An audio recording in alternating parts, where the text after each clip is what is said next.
Saints podcast. I'm delighted to be joined all the way over in the Sunshine Coast, is it, with Dr. Justin Coulson. Thanks for coming on the show, Justin. I'm just delighted to be with you. In fact, I probably shouldn't say this, Ben, but I'm supposed to be in a stake council meeting right now, and this was the perfect reason to not attend. It was very, very hard because of time zones for you and I to get together. We both got fairly intense schedules, and this was the only time we could do it. And unfortunately, State Council are doing without me so that I can be with you, and I can't think of a more noble reason to miss that meeting. Yeah, it's 9 a.m. over here in the UK, and it's 7 p.m. over there for you, isn't it? And you've got probably great weather. I've got terrible weather as usual. Well, But here I mean, we are. you're in England. All it does is get dark really early and rain a lot. Here on the Sunshine Coast in Queensland, it is well. I've got the air conditioner on, and it's just wonderful. We're in the pool a couple of times a day, and we live near the beach. And I don't want to rub it in, but it really is celestial. That's great. Is the church pretty big in Australia? So, according to census data, we have somewhere in the ballpark of 100,000 members in a nation of 26 million people. We have a temple in each of the main capitals. So, on the East Coast, there are 3 temples, with a 4th one recently announced on the East Coast. That's the second one for Brisbane. So, there's one wow. with another one to come in Brisbane. There's one in Sydney and one in Melbourne. Plus, there's one in Adelaide and there's one in Perth. So that kind of takes care of the major capitals. Most people in the country can get to a temple reasonably easily. But if you live regionally, say in the far north, or if you live down in Tasmania, or in the Northern Territory, then getting to a temple is still a really expensive and very challenging task. In terms of activity levels, I guess like the church everywhere, it varies. But where I am on the Sunshine Coast, we're part of quite a large and very, very strong stake. In the area in which we're located, we have 3 wards that are all quite large and really thriving. And I would say that's reasonably unusual for Australia. But overall, we have we have a really committed, really dedicated church membership in Australia, and it's a great place to be a member of the church. That's so cool. Yeah. Now, you've had and are having still quite an illustrious career in parenting and with what you're doing with your podcast, with TV shows. It's quite amazing to watch some of your stuff and listen to some of your stuff. And I'm just wondering how you got to that place. What was your journey there? But also, if you could intermingle with that, your faith journey as well, to give us a bit of an insight into those 2 areas of your life. Yeah, sure. First of all, not too many people can claim to be professional parents, getting paid to be parents. Uh, Technically, that's not me either, but let's run with it because it sounds really good. So my parents joined the church when I was a youngster. I think I was maybe 2, and there was a lot of friction around that. But they ended up becoming quite strong and actively involved in the church. I didn't like it. I pushed pretty hard against it. As a teenager, I was quite difficult for them, I would say. And in order to shock everybody, I decided that I would serve a mission. I really just wanted to see the look on their faces when I decided that I was going to go. My bishop sort of picked himself up off the floor and said, really, gave me those mission papers as fast as he could. But there was also something deep inside me where I really did have faith that the church was the restored gospel, that the ordinances mattered, that the temple was a place of sealing and priesthood power, and that families could be united forever. I really did have a budding faith that there was a God in heaven and a Saviour who had been sent to us. So I went and served my mission. I was called to serve in the Adelaide Australian mission. And for me, it was the best mission in the world. It wasn't exotic. It wasn't very exciting. I guess it would kind of be like somebody in Utah getting called to Boise, Idaho. And yet it was just what I needed. And I came home from my mission really, really excited about the gospel, about life. Got into radio. I had a radio career for half a dozen to a dozen years. Maybe 10 years or thereabouts. In my late 20s, my wife and I, we'd been married for a few years. We had a 3-nager, and anyone who has had a child age 3 knows exactly what I mean when I say a 3-nager. And we also had a newborn baby. I was working in one of the biggest radio stations in the country at Brisbane's B105, where we played all today's best music while you worked. And it still just happens. I don't mean for it to happen. It just happens. And while I was on air and really professionally thriving, I would go home after having a very competent, problem-solving, excellent day at work, and I just had no idea what I was doing. I was very much of the belief that it was only the 3-year-old because the newborn was still too young to be challenging, but that 3-year-old needed to do as she was told. I was her father. She should listen. I remember one time my grandmother, who was not a member of the church, my grandmother caught me chastising my 2 or 3-year-old daughter. And she said to me, "Justin, you're very, very hard." And I looked at her with poise and pride and said, "I know, Nan, you have to be. Otherwise, they'll run rings around you." She was gently trying to encourage me to be a nicer father. And instead, I took that as a compliment and believed that I just had to lay down the law harder and harder every time she was disobedient. Um, One Saturday afternoon, I'd just come home from work. I worked a 6-day week. I'd just come home from work, having done the morning shift from 6 till midday on the radio. The night before, I'd been up until maybe 2 o'clock doing radio promotional stuff somewhere with the radio station. So I'd had 3 or 4 hours sleep at best. I got home just exhausted. It was a beautiful spring Brisbane afternoon. So the sun's shining. It was probably, I don't know, 30 degrees Celsius, just perfect for laying down on the bed and having a mid-afternoon snooze, having a nana nap. And I commented to my wife, Kylie, "Honey, I'm really tired. I might just have a quick nap, but when I wake up, I'll be the best husband ever, and we'll have a really nice Saturday night and prepare for the Sabbath tomorrow."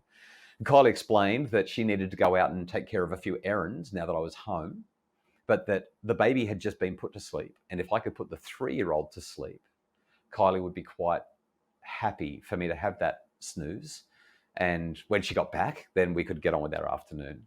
And I said, "Of course, no problem. Away you go. It'll be fine." Famous last words, "It'll be fine."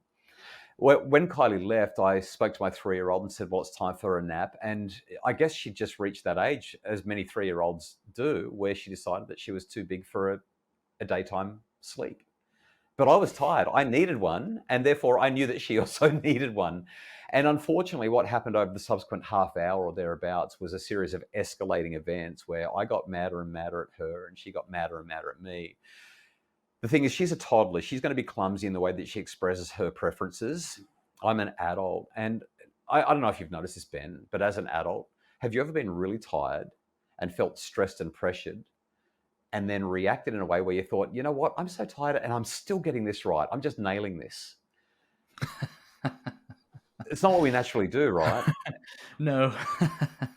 And I blew up, and I did all the things that you're not supposed to do. Now, I basically failed high school. I had no education. I was a radio DJ with a young family and a wife who loved me and loved the family. But my wife was tiring of my intolerance, my anger management issues, my emotional dysregulation when things got stressful, especially with the children. And I absolutely did all the wrong things in that 30 minutes or thereabouts until my daughter finally fell asleep on the carpet behind the door because I'd locked her in the room after doing, like I said, all the things that I'm far too ashamed to really talk about.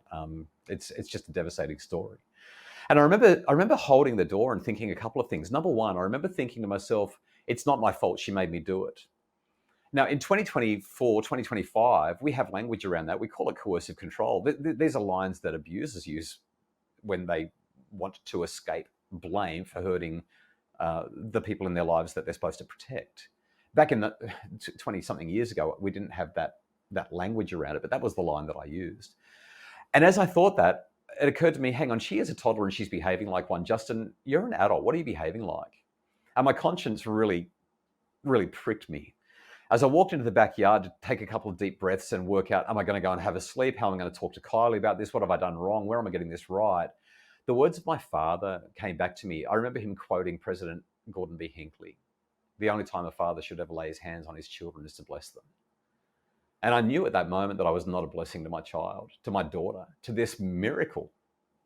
And ironically, as I stepped into the backyard and felt the sun on my skin, across the back fence and down the way just a little bit, I heard another father and a toddler having essentially the same argument. And it was being broadcast across those back neighborhoods, those backyards, in perfect, crystal clear stereo. I heard every word that he was saying and every rebuttal from the toddler until he was yelling and threatening and hitting and doing all the things that I'd just done with my daughter. And I just thought, my goodness, that is awful. That is awful. I need help. So when my wife got home, she was surprised to see me awake. And I described to her in honest detail what had occurred. And Kylie's always been kind and compassionate and thoughtful and considered. And I was expecting her to be as supportive then as she had always been. And instead she looked at me and she said, Justin, I hate to tell you this, but you're not the father I hoped you'd be. And it was quite cutting. It really hurt me. And as I recovered from that blow, she added, now that I think about it, you're also not living up to the expectations that I have of you as a husband. And I knew that I was in trouble, Ben. I just thought, oh my goodness, what have I done? But I was young and prideful, and there was no way I was going to go and get psychological help for this. So instead, I quit my radio career about 2 months later.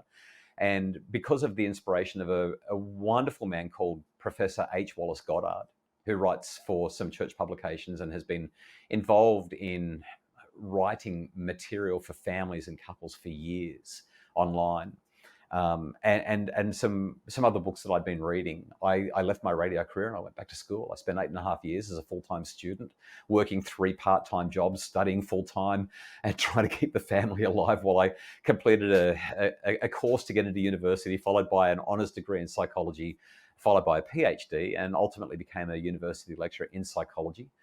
From there, we went on from having 2 kids to 3 to 4 to 5. And finally, after I left the university setting as an academic and started writing my own books and articles and giving talks, my wife and I had our 6th child. So we're the parents of 6 daughters.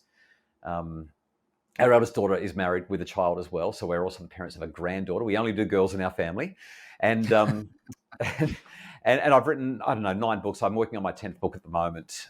We've got a TV show here in Australia that's a primetime nationwide television show called Parental Guidance, where we analyse parenting styles and help parents to make their families happier. And we've got a nation-leading podcast called the Happy Families Podcast, which is about making families happy. Anyway, that's very narcissistic of me to tell that story. But in amongst that, we've stayed active in the church. We've raised our family in the church. We've had a daughter serve a mission in the Leeds, England mission. And we have another daughter who's presently serving in the Toronto, Canada mission. And we're just enjoying and just loving watching our children grow. And we're savouring them in ways that we would 25 years ago never have believed possible. That's amazing. It's such an incredible story, and thank you for sharing it.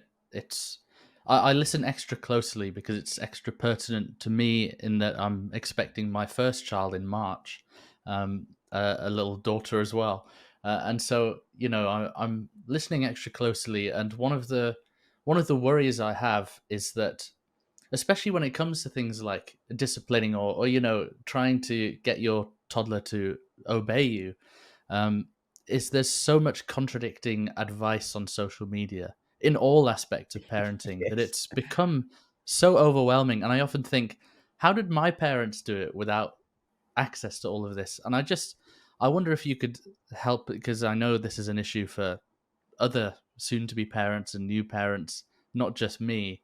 How do you discern advice on social media and figuring out what actually matters and what to prioritize in parenting? Ben, first of all, congratulations. I'm so excited for you. It will Thank you. change your life forever, literally change your life forever, and be one of the most challenging and one of the most beautiful things that you'll ever do. In terms of taking advice from social media, my general response is just don't. And I say that a little bit glibly, a little bit tongue-in-cheek. There are some really wonderful people with some fabulous things to say on social media. And one of the great challenges is discerning, because many of them have, many people with PhDs, many people who have written books give absolutely terrible advice. And many people with no qualifications at all give sublime, beautiful advice. So it becomes really challenging for somebody who hasn't done any study to step in and say, how do I do this? What's the right way forward?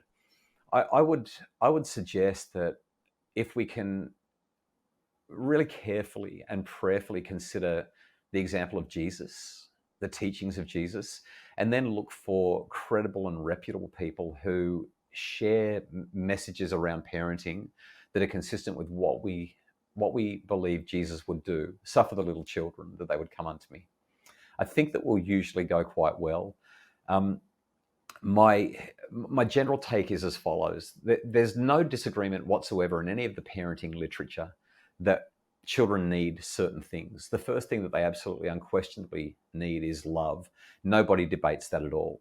The second thing that they need is limits. Nobody debates that either.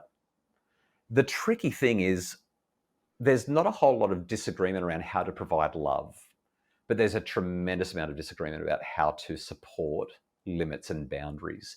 And that's where most people come unstuck. That's the really challenging part.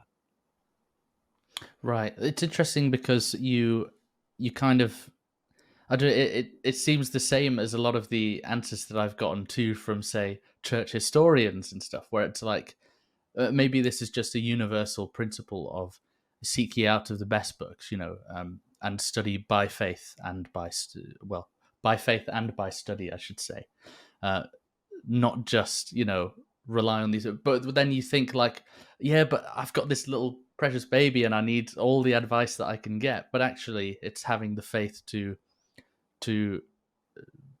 find trustworthy sources and still rely on faith and personal revelation. And I guess that because there is so many things that are like, I've got to make sure I don't mess this up, that you kind of don't Do you know really. what though, Ben? We put so much pressure on ourselves. And especially as church members, we even I know there is a lot of pressure. There is a lot of pressure. yeah, and I don't know that we need to make parenting as hard as we make it. When our Hmm. in those first couple of years, children just need a whole lot of love. I fundamentally believe that in those first 2 to 3 years of life, children really shouldn't ever get in trouble. They don't need to be quote unquote disciplined unless you understand what the word discipline means. The word discipline does not mean what most people think it means. In fact, today's dictionary, the number one of all the different definitions that appear, the first definition that appears is punishment. Discipline and punishment are synonymous in today's culture. But if you look Hmm. up the word punish in the dictionary, it says something like this. It says to exact retribution, to make someone pay a price. Now, I don't know Hmm. about you, Ben, but I don't know too many parents that are laying in bed on Friday night thinking, you know what, tomorrow's Saturday. Saturday is retribution day. Tomorrow is the day where I'm just going to make my children suffer for everything they've put me through this week. I don't think parents are doing that. And yet, when you talk to parents, they say, well, how do I discipline my children? And what they're really saying is, when my children do the wrong thing, how do I make them learn the lesson they need to learn? And my question then would be, well, what lesson do you want them to learn? See, if you look at some early definitions of discipline, the etymological roots of the word discipline, rather than exacting retribution, rather than paying a price, in other words, rather than hurting our children, the word discipline historically meant to teach, to guide, to instruct. The Latin disciples is really about showing the way. And so when we fall back on the standard Western approaches to discipline, that is to punishment, that is to hurting our children, whether it's time out or spanking or withdrawal of privileges or whatever else you might come up with, yelling, shouting, threatening, coercing, all of those things, what we're doing is we're hurting them. And if we're teaching them a way to follow, it's a punitive way, it's a forceful way, it's a way that overrides agency. There's nothing loving or kind or gentle or meek. You look at Galatians 5:22 and look at the fruits of the Spirit. You look at section 121 in the Doctrine and Covenants. No power ought to be maintained except by persuasion and meekness and long suffering. There's no long suffering in yelling at your kids. There's no long suffering in smacking your kids and sticking them in the corner and taking all their privileges off them. There's no patience or meekness there. The great irony, of course, is that Jesus in 3 Nephi 11 says that contention is not of me, but is of the devil. And yet what do? We blow up and we bring... And when we do that, again, in section 121, we see really clearly that when we try to compel in any degree of unrighteousness, the Spirit of the Lord is withdrawn. Now, I don't know about you, Ben, but when my children need discipline, I need the Spirit. I need it then more than any other time. And what do most parents do when they're frustrated with their children? They say, actually, Spirit, could you just leave for a moment? Let me help you. I'm going to start yelling. And Mm. Spirit withdraws, right? I have no power from heaven at this point. I'm going to do this myself. Why? Because I know how to do it. Mosiah 3:19 says the natural man is an enemy. I mentioned Wally Goddard before, my friend and mentor. Professor Goddard says this: let's change the word. Let's liken the scriptures. He says, for the natural parent is an enemy to children, rather than for the natural man is an enemy to God. For the natural parent is an enemy to God. Mm. Why? Because unless he becomes submissive, he can't have the spirit, or she. And so from a discipline point of view, our goal really is to show the way, which means that we need to be humble and meek and patient and forbearing. We need to invite the Spirit in. Can you imagine if our children are doing things that are causing us to struggle, and we look at our kids and say, I know you're having a hard time right now, and I am too, so why don't we say a prayer before we go any further? Now, that might seem a bit extreme. It might even seem impractical. But if we could just invite heaven's help, even if we said silent prayers before we approached our children, if we asked heaven to change our heart, if we asked heaven if we could please see our children through the eyes of God, I think that we'd discipline them very differently to the way that most parents discipline their kids. It's interesting hearing that, and when you think of the disciples of Christ, that word disciple, discipline, it would be very strange to think of disciples of Christ as people punished by Christ. It's a completely different definition, as you say, and there's this. I've been preparing for this talk that I'm giving, based on Bishop Budge's talk at conference about being still, and I've been noticing the patterns of, usually when you're commanded to be still, or when the prophet commands someone to be still, it's at a time when doing so would be completely illogical and not very practical in that moment. For example, Moses, the people are complaining when they're stood by the Red Sea and behind them is the charging Egyptian army. Must be completely terrifying. The last thing you would do would probably follow what Moses says when he commands them to stand still and see the salvation of God. And yet that's the moment when the most incredible miracles occur, when they stop and include God in that conversation. And you see that elsewhere with Zion's camp, when there's that fork in the river and the people are coming um, to attack them, and they've been threatened to kill them and stuff. And then Joseph Smith also commands them to stand still and see the salvation of God, and we see what happens there too. It just seems like there's a pattern here, and I suppose I've never thought of that too, in the sense of in parenting, in those moments too, when the distraction may not be an Egyptian army, but it might feel like it in the sense of a screaming toddler or child. And again, in that moment, Yeah, or a teenager who's refusing to go to church, right there in the living room. What you've said is beautiful. I just love that. Ben, something that just popped into my head as you were describing that, you've got these beautiful spiritual examples. Modern science can provide even more, I guess, scaffolding around the value of doing this. See, what happens when we start to get stressed out? And children are known for stressing their parents out. What happens is that we start to rush our thinking. So our heart rate goes up, our skin conducts, and we start to sweat and perspire, our blood pressure increases, and our brain starts to move from logical thinking to emotional thinking. And let's face it, I love the way Brene Brown says it. I'm going to butcher her quote, but she says something like this: we are emotional beings first. She says, once emotion takes over, it's like rationality is tied up and gagged and bound in the trunk of the car, and emotionality is driving with their foot on the gas, full speed ahead. When we talk about this idea of stillness, when we invite the Spirit into our hearts and into our minds and into our lives to guide us at these times that really are important inflection points as we spend time with our children and they battle the various challenges that are in their lives, stillness slows down our thinking and allows us to move from that emotional brain back into our prefrontal cortex, which is where we do our real processing and our logic and our thinking through consequences kind of stuff. It allows us to have far better conversations with ourselves, with God, and with our children. We can see around corners a lot better when that part of our brain is engaged. And the theory behind this is known as the broaden and build theory of positive emotions. See, stillness helps us to recruit cognitive resources and physiological resources, even social resources. We have better relationships when we're still and calm and relaxed, and the pressure is off a little bit. So when we combine ancient wisdom and revelation with modern science, we get an even stronger picture of the incredible value of us. So everyone thinks that parenting is about children. It's not. Parenting's about us. That's why it's called parenting. If it was about children, we'd call it childrening. We call it parenting because it's about us regulating ourselves. We have children as part of God's plan so that we can learn the attributes of godliness.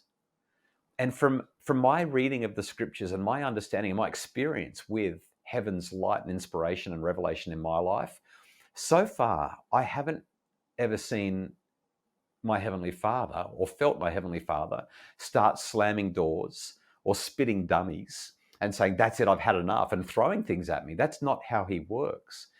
As a parent, I'm here to learn how to be as he is.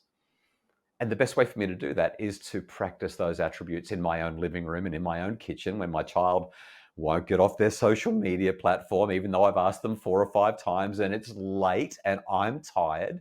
That's the time where I pray for strength and guidance, and I approach my child in a way that is going to lead to better outcomes. I can't emphasize enough the importance of getting our hearts turned to God, because he will turn our hearts to our children in such profound ways. That is really interesting. Thank you for that. And you mentioned social media there, and I'm interested in this new revolutionary ban on social media that you're seeing in Australia. I don't know if Yes. it has come into effect yet, but it's for under 16s, and I just wonder your thoughts on that as a parent and as an Australian, but also as an expert on mental health as well. What you think that will achieve, if you think it's the right way to go. Yeah. So typically, I would say I'm not for government regulation. I don't believe that government should be interfering too much in our lives. However, when I say that, I'm thinking about adults, people who have a functioning prefrontal cortex and who understand the consequences of their decisions. At the start of 2024, Jonathan Haidt, who is one of the world's most celebrated academic thinkers at the moment, wrote a book called The Anxious Generation. I think it's called The Anxious Generation. I've just gone blank. That's the one. And he's been tremendously influential as a result of that book. Well, he's written many books, but this one is just booming at the moment. In that book, he highlights a couple of things. Number one, he highlights that children have moved from a play-based childhood to a screen-based childhood. Now, the impact of that is that children are having less social time, less outdoor time, less physical activity time. Their sleep is less positive. Their academic outcomes can be affected by this. And what happens on screens is quite potentially harmful depending on what kids are doing on those screens. Moreover, our children are getting access to screens and specifically to social media at a time where their brain is going through an explosion developmentally. This is such a sensitive period, and for our children to have access to screens and social media the way that they do, well, we don't know yet. We still don't have enough evidence, but the evidence that we do have certainly points in the direction that this is potentially harmful. As a father of 6 kids who has lived it, and as somebody who deals with thousands upon thousands upon thousands of parents every single year, I can tell you that anecdotally, this is a really massive problem for parents and for children. And I don't believe that any of what's going on is in the best interests of our children. I fundamentally believe that the people who are running these tech companies, whether it's Google and Apple or whether it's the social media sites themselves, Facebook, Meta, Instagram, Snapchat, TikTok, whoever it is, I fundamentally believe that while they're not thinking the way that I'm about to describe, their only focus is attention, their only focus is eyeballs, their only focus is time on the app, time on the platform, time on the device. That's what they're going for. They're absolutely mendacious in the way that they do it. They're completely duplicitous in the way that they lobby politicians to ease restrictions and to be self-governing, and they've done the wrong thing by our children. Full stop, end of story. Now, as much as I like the government to be out of our lives, and I know we've gone from religion to politics very, very quickly here, our children need guardrails. And in any society, if we fail to look after our children, we jeopardize our future. We have laws in almost every country that's going to be listening to this conversation around children's access to alcohol, children's access to gambling, children's access to explicit content online or in real life. We have laws around when they can access a driver's license to drive a vehicle, or when they can vote, when they can access tobacco and other similar smoking products. We have these laws. Why? Because children are too young to make decisions for themselves around these kinds of things. And I do believe, I fundamentally believe that as much as I'm all for agency, I mean, that's an eternal principle, right? Our children need to have the ability to be self-governing and to learn what they need to know, and also to get that prefrontal cortex developed before we start sticking this cheap dopamine in their faces and in their pockets and in their bedrooms and at their constant having constant access to it. In Brave New World, Aldous Huxley writes about this pill that the people can take called Soma. And Soma helps them to go from living these blithe, easy, boring lives to lives that will feel really good. In fact, there's a character, John the Savage, I think it is, who says something like, "I want God, I want poetry, I want sin, I want," like he basically, he wants to live, and he knows that the people don't have it. I believe that today our Soma is called a smartphone. And the less our children have of it, the better. I'm all for this government intervention at this point. It won't roll out and be implemented until the end of 2025, and the government has a lot to do before that's ready to go. They've got to work out how they're going to protect privacy, what they're going to do about identification, how they're going to stop people getting around it, and so on. But I hope that wasn't too long of an answer. But I think that it's good. Kids need us to counsel with them and help them to make safe, healthy choices. I heard a joke where people were saying that the issue with the Australia ban is that the parents will be asking their kids to help them set it up on their devices. Yeah, the technology is going to have to be foolproof, because a lot of parents will struggle with it. You're right. Yeah, but also, I read something that was interesting, saying that we can be overprotective of our children's activity and behavior in the physical world, but underprotective of their activity and behavior in the online world, understanding that it is so advanced, that it is an environment that they do exist in these days. It's not just, I'm going to play a game. It is you tap into a different kind of plane of existence when you engage in that. So it'll be very interesting to see. And I do wonder if not only for kids, but for adults too, that is one of the reasons, the pressure, the comparisons, the overwhelming information, as you said before about the pressure. I wonder if that's one of the reasons why people aren't having children as much. And even when they are having children, they don't seem to be having as many children, because maybe there's an overcomplication to parenting, as you mentioned before, that is caused by social media in part. Yeah, I mean, I'm not a demographer, and I don't have any data that can support or refute that idea. What I do know is that it costs more to live now than it ever has. Globally, there's been a cost of living crisis. I don't think that anybody would disagree with that over the last handful of years since COVID. And in addition, I think that as we become increasingly individualistic and increasingly focused on financial and material gain, it just becomes harder to have kids. Plus, I was talking to somebody just recently who came from a large family, and that person said to me, "I'm not going to have a lot of kids myself because my parents were so stretched, and I want to be much more available to my kids." So we see higher levels of parental investment in children. I read something just recently, though, in Germany. I don't know how accurate this is, but it seemed to come from a credible source.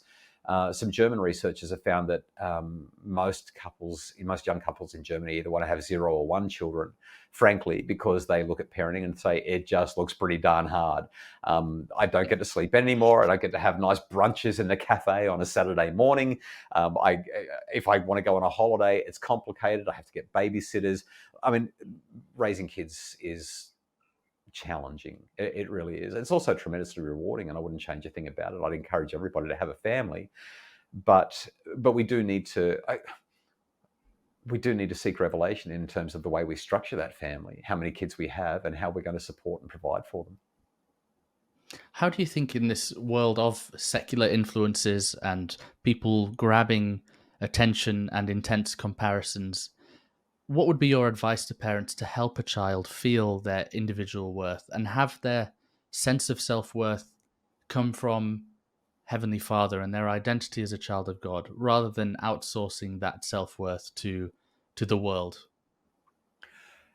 There are several things that I would say here. The first is, let's just deal with the technology thing one more time and keep it really simple. To the degree that you can, please remember that children don't need smartphones, they need smart parents. And smart parents give their children dumb phones. When your children are ready for a device, make sure that the technology is basic. And when it comes to social media, delay. That would be the first thing that I would say. The more you can minimize what's going on in terms of their exposure to media generally and social media specifically, I think the better off your children will be, as a general statement. That's the first thing. Secondly, you commented on this idea of identity. There's a university professor at the university at Emory University. His name's Professor Marshall Duke. And a few years ago, he put together a scale that he called the Do You Know scale. It asked questions like, do you know where your parents met? Do you know where they first kissed, or where they got married, or where they went to school? Do you know where your grandparents met or got married? Or do you know what they did for jobs? And there's about 20 of these questions looking into a child's roots, essentially. And what he found was that the more that children knew who they were, or maybe I could change that word to knew whose they were, the more resilient they were. In other words, as parents instilled a sense of family identity or racial or ethnic identity, as they instilled that into their children, what happened was the children became more resilient. They did better in life. And when I look at the book of Moses, I look at Moses' interaction with our Heavenly Father. When I look at Alma the Younger and his experience that converted him, when I have a look at the brother of Jared, what we see is that these major transformations, or even Paul, these major transformations happen when people start to understand who they are or whose they are. So my primary interest would be, as a member of the Church of Jesus Christ of Latter-day Saints, helping my son or my daughter to understand whose they are. And the way we do that is we make sure that we communicate clearly about God's influence in our lives. So a lot of families will say, oh yeah, we sit around the table and we talk about the best thing that happened today, or we talk about what we were grateful for today. I think that's wonderful. But imagine if our conversations went like this. Hey kids, tonight for dinner, instead of talking about what we're grateful for, I want to know how you felt God's influence in your life today. How did you feel God's guidance? How did you feel God's Spirit? By inviting those kinds of conversations and by talking about how you experienced God's Spirit, maybe as you read your scriptures and you had a new insight, or maybe as you prayed for one of them and had a feeling, a revelation, some kind of inspiration. As we share those kinds of things, not just once, but day in and day out, time and time again, we start to, just like layers of paint on a wall, you know, that first layer that you put on the undercoat, you can still see behind it, and it's pretty ugly. And then you cut in and do that second coat, and you think, the wall's definitely not looking great, but it's an improvement. And then you do the third coat. And maybe if you want to be really fussy, you do a fourth coat. And the more layers you put on that wall, the better it looks. And millimeter by millimeter, tiny little paint coat by paint coat, what you do is you strengthen the covering, essentially. Your child puts on the armor of God day by day by your relentless pursuit. Now you can't be over the top about it, especially with teenagers. They start to resist. Force creates resistance. We can't take away their agency. And if they don't have an answer, that's okay. You're not going to berate them and say, well, you need to read your scriptures more, you need to pray harder. You just say, well, maybe you can think of something that's happened recently where you felt God's Spirit, or you can think of a talk that inspired you. So you can still have the conversations. The kids don't have to be forced to do it. But when I think about your question, Ben, I'm just interested in instilling in the kids a sense that God is there and that he's looking out for them and they can feel his influence in their lives. When they know that, they understand their relationship to him. They understand that they have a loving Heavenly Father who is just there to bless them. Just there to bless them. My favorite scripture, 2 Nephi 26:24, where Nephi tells us that God does nothing unless it will be of benefit to his children. And then he goes on to talk about how he gave his life for us. When I share that scripture with my kids, everything that happens, God does for our benefit. And if we can bring that into our lives and our children can understand that, their relationship to him changes. And as their relationship to him changes, they're less likely to be seduced by the influences that are around them. Is this the sweet spot between casualness as a parent in the gospel versus over strictness? Because I know this is a great anxiety of so many parents, is that what if my child leaves, it doesn't remain faithful in the gospel, wants to choose a different path, and that anxiety can cause maybe some decisions that maybe they would regret looking back on, but they were just so like, I know, for example, in my own family, there were members of the family who my parents would have loved if they had served missions, but it didn't go that way. And there was that period of limbo between like, are they going to go? Are they not? Like, we're actually starting to deal with something that we were scared we would face with when we were younger, of one of our children is kind of not going on that path, and trying to come to terms with that. How do we actually deal with this? And we know that sometimes when you're overly strict and overbearing in trying to teach your children the gospel, it can kind of backfire. And well, it's interesting because you did a brilliant TED talk on raising rebels, and I wonder how that kind of mixes in with this as well, of how you help a child navigate a faith crisis when it does happen. And actually, that was such an interesting TED talk. Maybe I'll link that in the description because it's so worth watching. But yeah, that's a very big question there, but I think it's a really important point and a very interesting one too. Let's pull this apart bit by bit. First of all, it is odd that a member of the church would encourage parents to raise rebels. The context of that's a little bit deeper, and to explain that, there is a framework that will be helpful. As you share that, there are two things that come to mind before I describe the framework. The first one that popped in my head was, I remember reading several years ago, a father in Utah was charged for beating up his son because his son said, "Dad, I'm not going to serve a mission." Now, force creates resistance, right? And getting your son on a mission or your daughter on a mission, I don't think that after he's copped a flogging, you've punched him in the head or whatever occurred in this situation, it sounded like it was quite violent and quite excessive. I can't imagine that his son said, "Well, Dad, now that you've knocked some sense into me, I think I should serve a mission after all." I would imagine that son said, "And now I don't just plan on not serving a mission, I plan on leaving the church and leaving the family." Because when force creates resistance, it creates resentment, it ruptures relationships, it just does so much damage. I probably learned more about this topic through my own eldest daughter choosing to walk away from the church than through all of the books and all the podcasts and all the things that I could have possibly participated in. It was that experience for me that taught me profound lessons.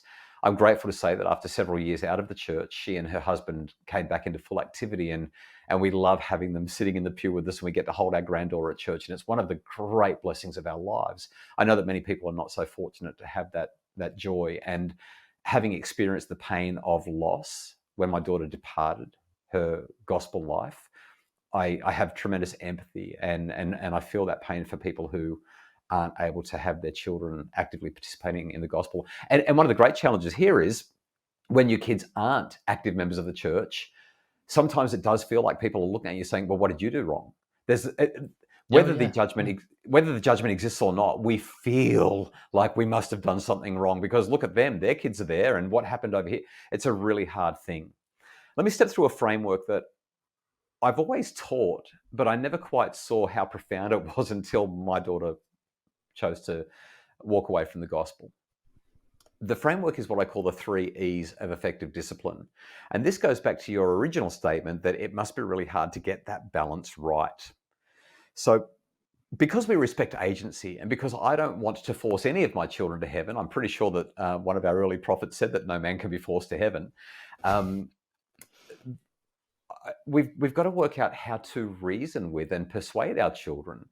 But when I hear the word persuade, I usually hear this: I've got to convince you. I love how in First Nephi, Lehi spoke to his sons with all the feeling of a tender parent, and then he did cease speaking to them. In other words, he said, I've got to share what I've got to share, but you have your agency, and I know when enough is enough. The model that I talk about is called the 3 E's of effective discipline. The 3 E's of effective discipline sit on a bed of empathy, and they each start with E, hence the 3 E's of effective discipline. The first E is that we explore. So if I have a child who doesn't want to go to church, or a child who says, I don't want to go to primary, I don't want to go to young men's, I hate young women's, I'm not going. My first job is not to say, well, the church handbook of instruction says that you need to be there, and if you want to go to the temple, you have to be there. And apart from that, members of our family are members of the church, and we just go. That's just going to rupture relationships. Force creates resistance. But how different is it if I explore? If as a loving parent, I sit down and say, you seem to be really upset about going to primary today.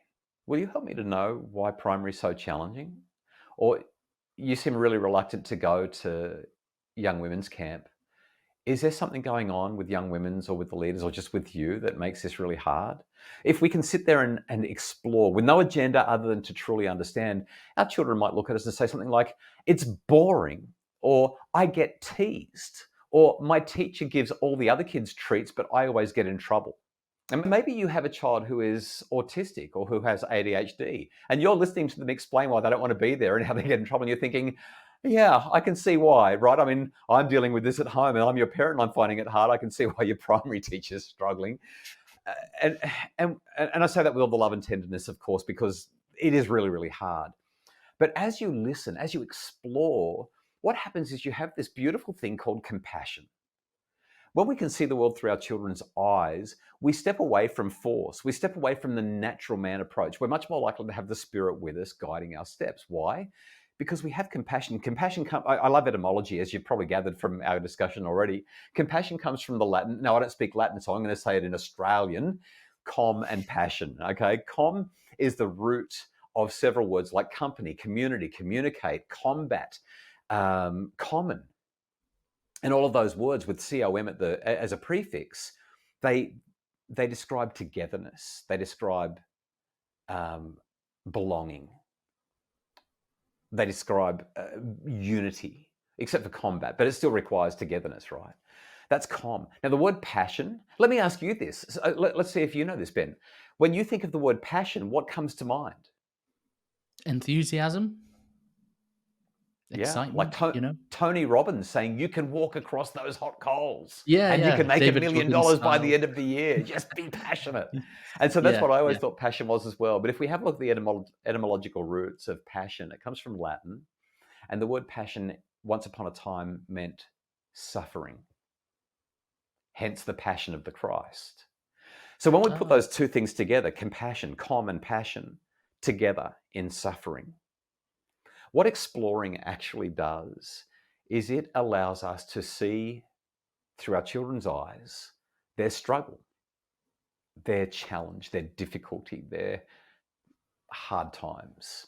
And I don't know about you, but when I look at somebody and see their challenge and struggle, as Joseph Smith said, the nearer we come to God, the more we're inclined to see our brothers and sisters, our fellow travelers, I can't remember the word he used, the more we are to look upon our brothers and sisters with compassion and lift their burdens onto our shoulders. Again, I'm messing up the quote a little bit, but it's that idea that if we have compassion, we want to help. And remember what discipline is? Discipline's about teaching, guiding, instructing. It's about helping, whereas punishment is about hurting. So if I can just slow myself down and regulate well enough to say, this seems tricky for you, let me understand. And it might not be church. Maybe it's a friendship issue or a sibling rivalry battle, or perhaps it's not wanting to do homework or schoolwork. But whatever it is, when I sit down and try to understand where my child's perspective lies, where they're coming from, I become a different parent. I become such a vastly better human being. And once I understand where they're coming from, I can very easily start to move into help mode. Now, here's the trick. The 3 E's of effective discipline. The first E is explore. The second E is not take over and fix the problem, because that doesn't start with E. The second E is explain. And so when we understand where our child's coming from, we can say, oh, so let me explain back to you what I'm hearing you say. You're struggling with young men's because you feel like your young men's leader is picking on you. You know he's joking, but it hurts. And he's bagged you out the last 3 or 4 weeks in a row. And you're just tired of being his punching bag. Is that what it is? And so now you've explained it back. And your child says, yeah, that's exactly what it is. And the other kids are picking on me now as well. One of them called me fat the other week, and I just don't want to go anymore. This is a true experience. I literally spoke to somebody 2 weeks ago where this very experience occurred to them. And so then you can move to the third E, and that is when you empower your child. Now, empowerment doesn't say, well, you've got your agency, you make up your own mind. Empowerment means, let's puzzle this out together. Let's see if we can find a solution that we can both feel good about. Because as a parent, there's certain frameworks or expectations or boundaries or limits that I would like to see in your life to keep you safe and to help you to stay on the straight and narrow path. And I would say to my child in youth who doesn't want to show up, being in the right place at the right time, doing the right thing with the right people for the right reasons matters a great deal. So how can we help you to feel good at young men's? What conversations need to happen? What decisions need to be made? Who do we need to talk to? Who needs to understand this situation better so that we can progress this? And so we move into a problem-solving mode where our children ideally are coming up with as many solutions as possible. If they say, I don't know, and they don't want to talk, we say, well, let's talk about it again tomorrow. Let's see if we can come up with a solution once we've had time to sleep on it. If our children refuse to present us with solutions, which is the ideal that they will, then we might say, well, I've been thinking about it. And since you don't have any ideas, I have a couple. Can I run them by you? And then you can tell me which one you like the most. Or maybe we can use that as a platform into another solution. This, to me, is the very essence of what Doctrine and Covenants section 121 is about: long-suffering, patience, persuasion, meekness. And if we are prayerful and guided by the Spirit, I think we're going to have much better conversations with our children and help them to work through their challenges in far, far, far better ways. Explore, explain, empower. It's a wonderful way to respect agency and help our children to have buy-in in the decisions that they're making.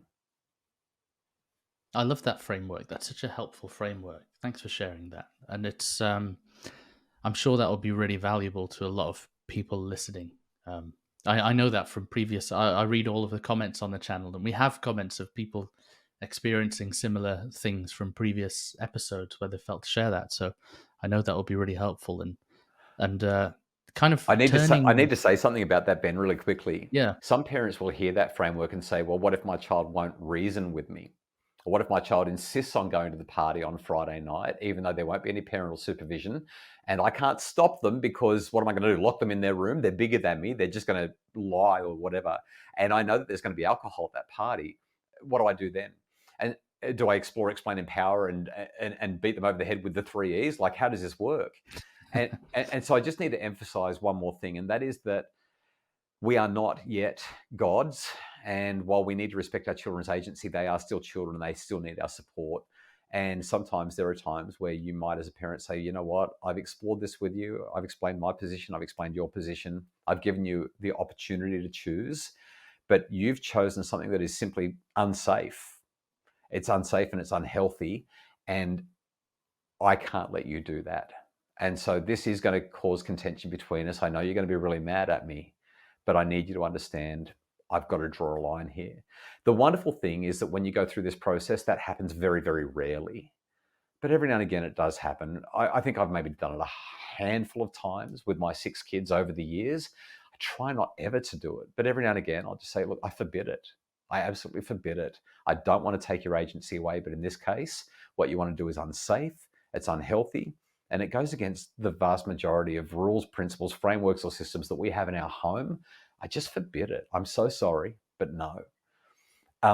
It's a hard thing to say. We want to try to avoid it. But ultimately, as a parent, sometimes you have to be the prefrontal cortex of the family and you have to make the hard calls.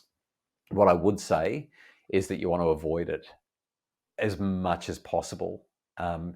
Research shows pretty clearly that the more you come in with that forceful approach, the worse the outcomes. So it really is last resort, and you only pull out the big guns in the biggest of big important battles. Um, it can absolutely work against you otherwise. That's really interesting. Yeah, that is very helpful to think of. I remember times in my life when that's happened, and in retrospect, even though at the time, it was probably annoying. In retrospect, I'm grateful for those boundaries that were set, even though I had my agency, I wanted to do something, but I'm grateful that my parents kept me safe, and I know better now because of it.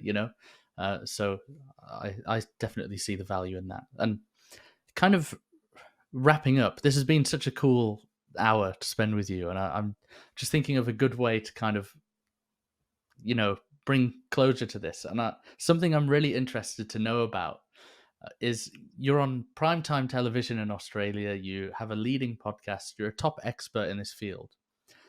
How has the gospel influenced the way that you teach secular parents, and in a secular kind of platform parenting, and especially since our doctrine in the restored gospel is very family oriented? Has that influenced the way that you conduct your professional advice at all? Ben, I'm a disciple of Jesus Christ, the Son of God, and it's impossible to disentangle what that spiritual relationship is and what I do for work. I'm not paid to preach. I don't stand up and talk religion. I talk to parents and families about making their families stronger. I don't care about the structure of the family. I don't look at any of those things. My whole objective is, if you are a parent, if you are raising children, if you're a carer, if you have custody of a child in any way, shape, or form, what can I do to serve you and to support you in creating the most harmonious and loving environment for that child?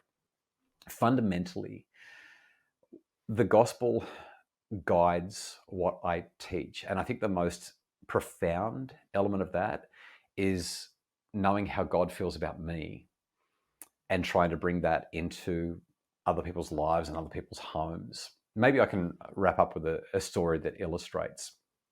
Some time ago now, my then 16-year-old daughter became involved in a tremendous outburst, a huge fight with her 14-year-old sister. It was about 8:30 at night. Now, I'm a really passionate cyclist and surfer, so both of those activities happen very, very early in the morning. If I'm going for a bike ride, I'm up at 4:30 in the morning so that I can jump on my bike and Wow. go and smash out some Ks before all the traffic ends up on the roads, and so I can get on with my day. And so it was 8:30 at night. The lights were almost all out in the house. I was reading a book. I was feeling really relaxed when I suddenly hear my 16-year-old verbally explode, completely unleash. It was hostile, explosive at her 14-year-old sister. And as a parent, I try to intervene as little as possible. I believe that my children are able to work things out for the most part. But this was one of those instances where I knew that intervention was required straight away. So I got out of bed and I walked out of the room, and standing in the doorway was this seething 16-year-old with smoke coming out of her nose and her ears and fire-breathing dragon kind of stuff, like hashtag demon child. And I stepped in between her and her 14-year-old sister, who was in the bed. And I said, "It sounds like everyone's pretty revved up." I looked at Annie, my 16-year-old, and I said, "Annie, I just heard what happened. I don't need to know the details. I don't know what started it. It's not important right now. It's late. Can I just ask you to please step out of the room and take a breather, and we'll work this out when everyone's calm?" Because please remember, high emotion is equals low intelligence, right? I know that I need to have the spirit with me. I need to be calm, and I need to be able to draw on my prefrontal cortex and all the best thinking that I've got combined with heavenly inspiration. I've got to be calm. They've got to be calm. We've got to get a good outcome here. So I've asked her as gently as I can to please step out. And Annie looks at me and like just breathing like she's about to attack. And she says, I don't want to go anywhere. And then she starts to explode about what her sister did. I give her a couple of seconds to get it all out. And I say, I know you're really upset, but I'm going to ask you again. Can you please leave? I heard what you said. I just want you to leave the room. We'll deal with this when everyone's calm. And Ben, at this point, my 16-year-old daughter looked at me, and with fire burning in her eyes, she said something along these lines: "You can't make me." It was a full-on challenge to my authority as her father. And as she said, "You can't make me," I almost laughed out loud. And I had the thought go through my mind, you want to make a bet? I reckon I can. I reckon. But I didn't say that, and I didn't laugh. Instead, I looked at her in all solemnity, in all seriousness, and I said, Annie, I know you're really mad. I know you don't want to leave. And I know you don't want to listen to me. But if you could please just step outside of the bedroom. In fact, why don't you step out on the front porch, take a couple of deep breaths of some fresh air, and I'll come and be with you in just a minute. And she stared me down, Ben, for about 20 seconds. I mean, it was hostile. Finally, she turned on her heels, she huffed and she puffed, and she walked out of the room, and she walked out the front and slammed the door. She didn't slam it, but she certainly closed it heavier than she should have. And I took a big breath, calmed myself down, and looked at her little sister, 14-year-old Lily, in the bed. I walked over to Lily, I sat down, I said, Lily, I don't need to know the story right now. I only have one question. Are you okay? And Lily said, I'm fine, Dad. I'm okay. She didn't hurt me. She just yelled at me. I said, okay, well, that was a pretty explosive yell, and I thought more had happened, but I'm relieved. Now that I know you're okay, I'm going to go check on Annie. I'll come back to you later. So, Ben, I stepped out on the front porch where Annie was waiting. She looked at me, just daggers coming out of her eyes. I mean, she was furious. And when I saw her look, I said to her, you don't want to listen to me, do you? You don't want to talk to me. You just want to be left alone. And she said nothing in response. I said, so here's the deal. I'm not going to give you a hard time. I'm not even going to talk to you. We just need to make sure that everything's okay before we go inside. Is everything okay? And she said something that was quite curt, quite abrasive. And I said, it sounds like everything isn't okay. Do you know what? Maybe we should just get away from the house and breathe in some more of this night air. What about if we walk to the front gate? I promise I won't talk to you. Let's just take a few steps and move our bodies a little bit. It'll feel better if we do that. And she said, you can't make me. I don't want to go anywhere. I said, I know you don't want to, Annie, but I think it'll be better for both of us if let's just walk to the front gate. I promise I won't talk to you. And surprisingly, she stepped off the porch and we walked to the front gate. Now, the front gate's only about 10 meters away. It's about 30 feet, not very far at all. We get to the front gate. I look at her. She's still really upset. And I said to her, Annie, I can tell that you're still really upset. I promised I wouldn't talk to you, so I won't. But I think if we walk a little further, we'll feel a little better. How do you feel if we just walk to the end of the street? We're talking about 100 meters, 300 feet in the imperial measure. I said, what if we walk to the end of the street? If I promise not to talk to you and we just get some fresh air and get away from the house, could we do that? And she looked at me, and this time with really sad eyes, she just said, Daddy, I don't want to. And I knew I had her, Ben, because she said, Daddy. I was like, all right, okay, I'm getting somewhere. I said, I know you don't want to, and I'm not going to force you to, but I think that it would be good for both of us if we did. I opened the gate, and to my surprise, she stepped through the gate and began walking. We walked to the corner. It took about a minute and a half. It wasn't very long. When we reached the corner, we stopped, and I said, thanks so much for coming here. I promised I wouldn't talk, and I want to keep that promise. But as we've walked, there's something that struck me, something that I feel like I need to share with you about what's just happened.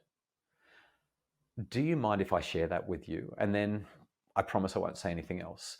Now, here's the critical thing. I've asked for permission. Do I need her permission? Absolutely not. But what a difference it makes when she says, sure, Dad, what do you want to tell me? Because now I've got her consent and she's open to it. And this is what I said to her. I said, I shared with her the three most important words that any child can ever hear their parents say. And I'm sure that you know what those words are. I love you. That's what everyone says. And Ben, that's not the right answer. Everyone thinks that's the answer, but it's not. Wait, that's not the right answer? That's not the right answer. No. Oh. And this is where I come back to your question. How does the gospel inform what I teach? I said to Annie, irrespective of how many doors you slam, regardless of how insulting you are to me, regardless of how hurtful you are to your sister, you need to know something. I love you. And now the three most important words. I love you no matter what. My love for you is bigger than any of those things or all of those things combined. I love you no matter what, unconditionally, forever. And Ben, when I said those words to her, I'm blubbering here about it, but as I said those words to Annie on that street corner under that street light 100 meters from my home after we just had World War III in her sister's bedroom, as I said those three words, no matter what, I watched her face kind of dissolve. I watched her as she stepped forward and put her head on my shoulder and wept. And I reckon she cried on my shoulder on that street corner for 3 or 4 or maybe even 5 minutes. And at the end of that 5 minutes of crying, she stepped back and she said, "I'm really sorry, Dad." And I said, "I know." Nobody tries to make nights like this happen. Sometimes they just do. What do you want to do now? Do you want to keep on walking? Do you want to stand under the light a little longer? Do you want to go home? What works for you? And Annie said, "I'd like to go home. I think we should go home." And as we walked home, I said to her, "Hey, Annie, I hate to bring this up, but when you get home, you've got a sister who's pretty upset. What do you think's the best thing to do when you get home?" And she said, "Dad, I need to apologize, don't I?" We talked about what that apology might look like. I didn't tell her she had to apologize. I didn't force her to do it because she was calm and because she felt loved. Her heart then turned to her sister, and she was able to express love to her sister, who ironically yelled at her, "Get out of my room, I hate you," after she was apologized to. And I was like, oh, here we go again. Because parenting's like that, Ben. Parenting's like that. Our Heavenly Father loves us no matter what. He loves us unconditionally. He loves us so much that he sent his only begotten Son to live and teach and to suffer and eventually to die for us. That's how much he loves us. His love for us is bigger than anything that we can do wrong.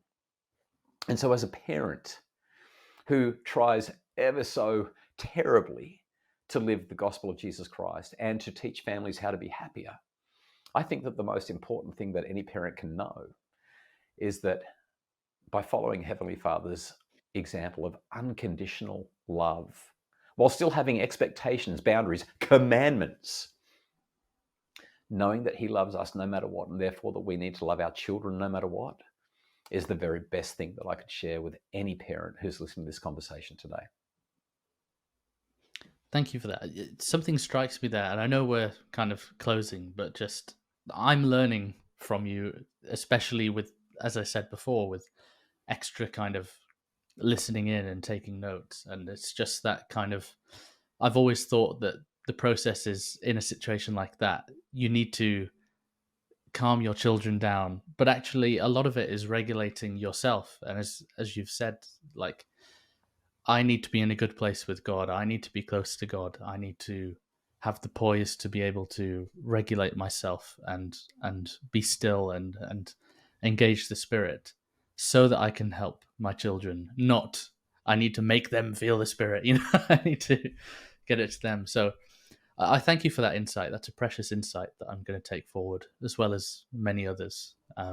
So yeah, I've learned so much. It's been so valuable. Thank you so much, Dr. Coulson. It's been a pleasure. I'm so glad that I got to spend this time with you, Ben. Thank you. I'll be sure to link your show and anything like that you'd like me to in the description below, so people can keep up with your work. I know I will be as well. I've listened to quite a few of your podcasts, and I think I'm going to add it into my kind of consistent routine from now on, because it has just been brilliant. So thank you very much again. Yeah, it's a pleasure. Thanks, Ben. Thanks for watching For All the Saints. This show needs your help to grow. Please like the video, comment your thoughts, subscribe to the channel, and share this with someone you think would enjoy it. Thank you.